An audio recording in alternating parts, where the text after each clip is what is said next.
Hi, hello. Welcome to the episode of Isaiah's Newsstand. It's your host, Isaiah Edwards. The date is October the 25th, 2023. Hopefully, this episode finds you well in good spirits and high hopes. As for me, I'm doing pretty good. I'm feeling really good. Definitely way less anxious today. I finally got to work out my little error from the other day, so that's nice. I feel relieved. Like anxiety is one of those things that just rings me up like a wet rag. I hate it. I hate it. I hate it. So yeah, we're good. We're back to normal now. Let's see. I do have an interesting food corner. I was surprised by work. We did I get. I was told that it was Asian Food Day or whatever, Appreciation Food Day, but I think the person who told me was just bad intel, and it was Latin food. Like, so that was the food, and that was the spread. And I gotta say, if I'm being real here, I appreciate the food, especially if it's free. It's me, and I know people cooked on it and whipped it up, so that's awesome. Sorry, I got a burp. um, but it just it wasn't the greatest one, that's for sure. I will say there was definitely some highlights. The best thing I got was this taco that they had. So they had like an empty shell, like soft shell tortilla, and I think it was corn. And they had like several meats, chicken, steak. I think they had like barbacoa. So I got like a little half and half chicken and steak, and got all the fixings and stuff like that. That was really yummy. Also, the plantain, that was really good. That was yum yum yum. It was like a mashed like fried plantain. Yeah, that was good. Let's see what else was there. There was like a pork rib or something like that, and that wasn't that great, though the sauce was good. And then there was just random filler things that made it confusing. There was like just salad that we could get, and I was like, okay, cool, I guess. And then there was mashed potatoes, and I'm like, why do we?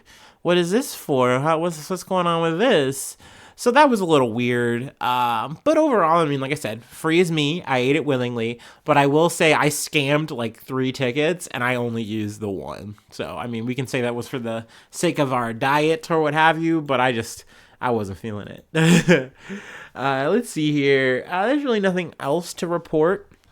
So, at least in terms of the personal stuff, of course, we got news, real news to talk about. So you know what that means. I'm gonna do my little startup. I'm gonna get ready for this, and hopefully you are too. Y'all ready for this? And we can chop it up.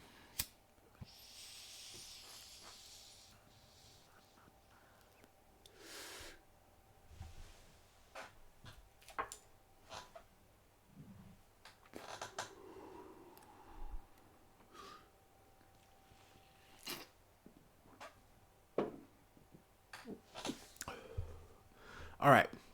Our first story comes from the Associated Press. Super fog near New Orleans blamed for highway crashes that killed at least seven. At least 7 people were killed Monday after a super fog of smoke from marsh fires and dense morning fog caused a series of wrecks on Interstate 55 near New Orleans that left a long stretch of mangled and scorched cars, trucks, and tractor trailers. An estimated 158 vehicles were involved and 25 people injured, according to the Louisiana State Police, who warned the death toll could climb as first responders worked into the night looking for victims. The smell of burnt wreckage still heavy in the air. Vehicles were crushed, piled atop each other, and engulfed in flames. Some people got out of their vehicles and stood on the side of the road or on the roofs of their cars, looking in disbelief at the disasters, while others cried out for help. And they have some like stories here and just super, just like scary moments of people like saying, "Hey, I was driving, I'm on the highway." And I see people on the side of the road like waving me down, telling me to stop. So I stop, and then the next thing I know, I just get boom hit, and that's scary. And then of course people saying like, "Yeah, I did like a similar thing," and the next thing I know, like a truck is just like driving over top of me, like taking me for a whole ride. So just super super scary. A lot of people were injured and had to get transported. I think 25 people were transported to the hospital with injuries ranging from minor to critical. Others sought medical aid on their own. I think they were like eventually picked up like kind of midday. School buses were summoned to transport stranded motorists from the accident sites. At midday, state police told reporters at the scene that one vehicle went over the highway guardrail and into the water, but the driver escaped unharmed. So yeah, I mean, this shit just felt like a Final Destination moment kind of vibe. You know, if you've seen that movie, you heard about that, whatever. It was like that, but just like super eerie and foggy. And they said that like this could potentially like happen, again. So that's also foreboding that like this might not be like a one and done kind of super event. It might hit again in this area. That would be super fucked up. So obviously condolences, thoughts to the families, people involved. But let's go ahead and move on to another weird story. It takes place in the skies, or took place in the skies, from ABC News. Off-duty pilot charged with 83 counts of attempted murder for allegedly trying to shut off engines on Alaska Airlines flight. An off-duty pilot is charged with 83 counts of attempted murder after he allegedly tried to shut off the engines by pulling the fire extinguisher handles on an Alaska Airlines flight, according to officials. The plane was scheduled to fly from Everett, Washington to San Francisco before it diverted late Sunday to Portland after a credible security threat related to an authorized occupant in the flight deck jump seat, and the airline confirmed to ABC News. So essentially, this was, what's his name? Joseph David Emerson. He is a pilot, and probably should say was after this. But he was doing a thing that pilots often do, is you can hitch a flight to your next destination where you're gonna have to fly, or where you're gonna be at home, or what have you, and you just get like a free flight. You just gotta bum it on like this jump seat. Essentially, you're in the cockpit area. It's kind of uncomfortable. You're just kind of chilling, whatever. So essentially, the suspect, which was Emerson, allegedly tried to pull the fire extinguisher handles on the engines. Preliminary information obtained by investigators indicated, according to a federal official briefed on the probe, the suspect was overwhelmed by flight crew and subdued and then handcuffed to the seat, the federal official told ABC News. Now, what kind of happens when you're pulling the switch is like it shoots out like extinguisher fluid or what have you, like the substance, onto the engines, and like it stops them. So, or at least like the engines stop. I'm not sure exactly how that works, but like that's obviously not what you want to have happen mid-air, especially when there's no fire. So he also is, I think, heard, you hear him say, or he's heard saying that I'm not well. It's also, rumored or alleged that he was on mushrooms, and that might have been the cause of the reason why he was so erratic. Which to me, I'm surprised, and I guess not, because I guess, hey, just keeping it all the way real, sometimes people can't handle their fucking shit, you know what I mean? Sometimes they should not be in the fucking streets, or in the air, getting jiggity. You just should not be the one for that. You thought you were cool, because, you've done it a couple times, or, you do a little bit of microdosing here or there, I don't know, but he lost his nerve, and he was like, I gotta fucking, I don't know. And that's not a good look if that's what happened here. And it's definitely a bad impression, I feel like. Because that's not, like, for me, I've never, taken the shit and been like, oh, man, I need to get out of here so bad. I'm just gonna, like, jump out of the car. I'm just gonna, like, no. I've always been like, hey, I'm really sitting here right now, man. I'm sitting here, but I'm feeling things that are taking place in other countries. Okay, that's what I'm feeling when I'm on the shit. So I don't know what possessed Emerson to do this. Maybe we'll never know. But yeah, I mean, he is facing 83 counts. I think there was like 80 passengers plus the crew plus himself is included in these counts. So, I mean, yeah, I don't think he's going to be a pilot anymore. And this has kind of made the things like, well, how can we prepare for this kind of thing? Like, what is the countermeasure? What do you do? And I don't know. I think they do have a good like set of protocols. I think the eeriest thing for me though is I didn't know until I read this particular article that he was going to be flying to his job, like in which he was going to be flying again. So it's like, whoa, dude. And I know, like shrooms, maybe for me, I don't know, or whatever. It lasts about 4, maybe if you're lucky 6 hours. So like maybe you're fine, maybe you're good. But I mean, I couldn't imagine actually like doing some like life and death work on, or even right after doing the shit. That's something I wouldn't advise personally. Not a doctor, whatever. But like, so that part is obviously suspect for sure. But I know they put pilots through a lot of training and a lot of rigors and things of that nature. But yeah, I mean, definitely good that they're investigating this and gonna get down to the bottom of all this shit. And hopefully you don't see this shit again. All right, let's go ahead and move along to the next beat. From NBC News, son of Nashville police chief wanted in the shooting of 2 officers is found dead, officials say.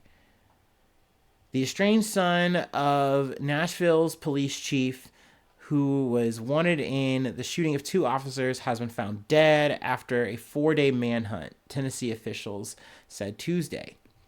John Drake Jr. was wanted in connection with the Sunday shooting that injured officers Ashley Bolajak and Gregory Kern outside a Dollar General in Lavergne. I don't know, I'm not saying that right, whatever. About 20 miles southeast of Nashville. Officials considered him armed and dangerous and offered a reward of $2,500 for tips about his whereabouts. Authorities responded to a location in the 1400 block of 15th Avenue South in Nashville Tuesday night in search for Drake. Heard a muffled gunshot from an outbuilding and found him deceased from what appeared to be a self-inflicted gunshot wound. The Tennessee Bureau of Investigation said in a statement.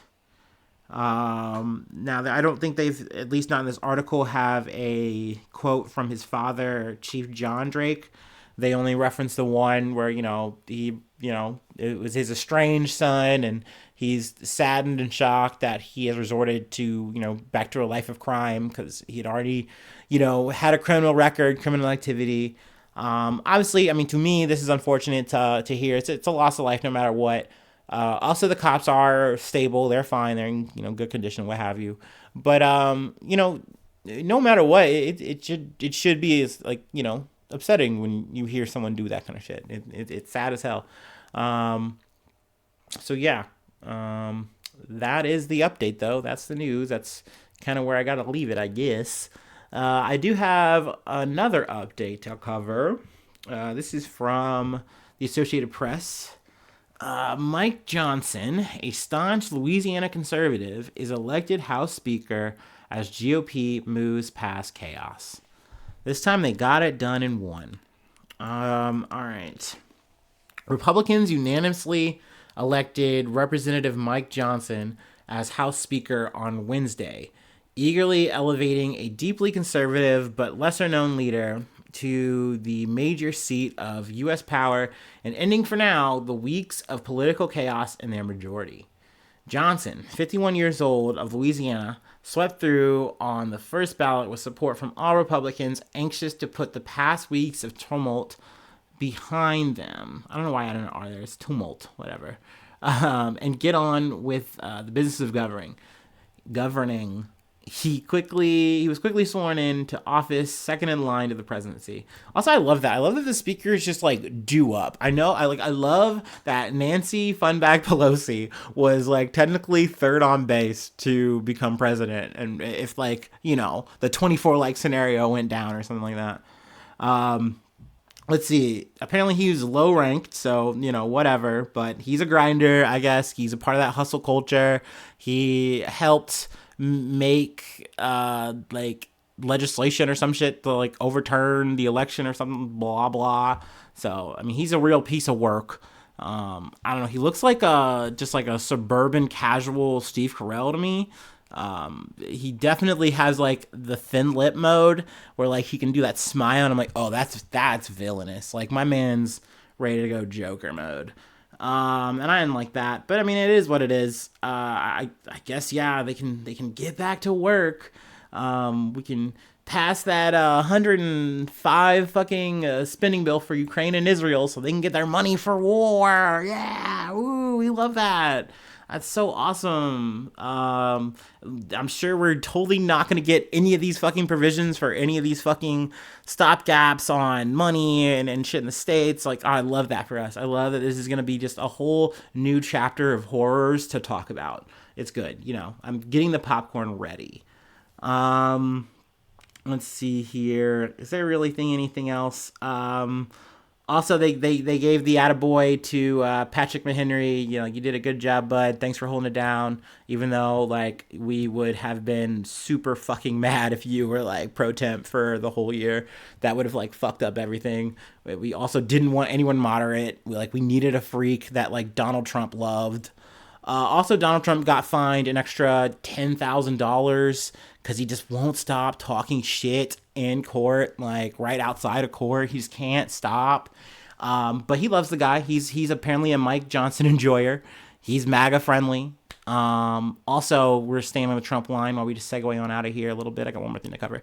I think her name is Jenna Ellis, whatever. Another Trump lawyer who needed a lawyer, pleaded out. So I think that's like 4 motherfuckers out of like, I think 16, 17 motherfuckers. It's getting hot. I mean, Trump shit's it's queuing up, baby, and we're not even really into the thick of it yet. But we got a ways to go there. That's just some coverage. There you go. We have one more thing to talk about though, and then I'll let you go. Sadly, it is it's sad news. We gotta send somebody off, give them their flowers. Let me take my little break, and then we'll do that.